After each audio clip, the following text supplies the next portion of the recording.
Good evening, YouTubers, subscribers, and friends and alike. It's Grant coming at you from Chatham, Nebraska. It's Tuesday, April 17th, 2018. I'm in my mom's van right now. I just wanted to make a quick update to let you all know, if you're obviously watching this on YouTube, you're probably a creator yourself using your own channel. YouTube has recently come out with extended hours that goes from, instead of like the 1,200 watched hours you need to get Google AdSense monetization on your channel, you now need 4,000 hours. It doesn't give you an email to let you know that this happens, and then you have to approve steps 3 of their new monetization changes before you can be able to monetize your channel when you get 4,000 hours, viewing hours again. But basically, until you approve step 3, their change, you're never going to get your channel monetized, or never going to get ad reviews, monetization from money from your ads that people watch while they're on the channel, watching your videos. I just thought I'd let you know so you can check your settings for your own YouTube channel and approve that step 3 of monetization again, especially if you've already had your channel monetized. You might want to get on there and check it, being that they don't send you an email to advise you of any changes or anything. I just happened to check it today and see that apparently my channel's not being monetized anymore until I reach 4,000 hours, and I've got 2,800 and something watched hours anyway, so I'm like a little more than halfway there. Which, that part I don't care about. I've never really cared about getting money from YouTube for my putting videos on YouTube anyway. That was never the beginning purpose of making a YouTube channel. It was more just to show you how to survive on pennies a day, even getting out there and seeing the daily struggles that I went through as I get out on the road and do it. You know, just bringing you along with me through my life on the road when that happened. The latest update is I've just been taking a break in Chatham, Nebraska, being that it was wintertime and snowing anyway. And I was planning on going back into work at a work camp, you know, live and work there for one of the national parks or state park or something. I was looking at Yellowstone. But then I got a possible great expediting offer from a fleet owner who's on with a company who doesn't normally take on that many drivers under fleet owners. They don't like that headache of it.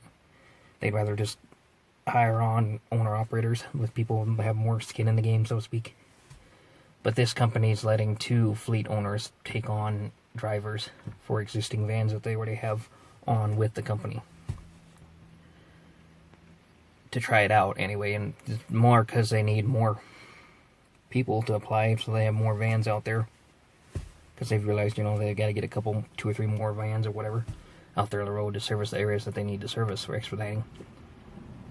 This company may pay more than last time, but most likely they take longer loads from what I've seen the other drivers take than what I made at Bolt Express. Maybe be for a little bit lower pay than what I got at Bolt, but longer miles overall. It's gonna be a little more driving, but in the end it's gonna be way more business. Way more miles on the road equals more money in the long run anyway. So I'm considering going back to the expediting if that company works out, or there's a couple of companies that are mom and pop style companies that the one has the father and son driving, and the mother is the dispatcher and the accountant and everything else they need for the company. She stays at home, and they're looking for 2 drivers on their really small company that they take. I don't want to call them bottom feeders or anything like that of the sort, but they tend to underbid bigger companies like Bolt and take loads that Bolt Express and other bigger companies may or may not take for such and such a rate. So you get a lot more freedom driving for something small like that, small company like that. You know, you only have to deal with 4 people versus dealing with 6 different dispatchers a day. You know, in a bigger company, and you're not as much of a number, which means that, hopefully speaking, you would get more business, being that you're the only one they're looking for a load for. So I'm tempted to go into that, one of the options or the other. Either way, the companies are small. One is just a sign-on company that you work underneath a fleet owner for, and the other 2 are I wouldn't call them bottom feeders, but they're not actually a big fish kind of company that has lots of fans out. They just have 1 or 2 or 3. That's the whole entire company. So that's what I'm looking at anyway, and that's going to happen here sometime between now and the 28th. So 2, possibly 3 weeks left. I'm giving the first option, mostly because the Flint Horn said she would probably come back this way and get me if her company sends her out this way. If that doesn't happen, then I've got because of where I live at in Chatter, Nebraska, I'm going to have to hitchhike.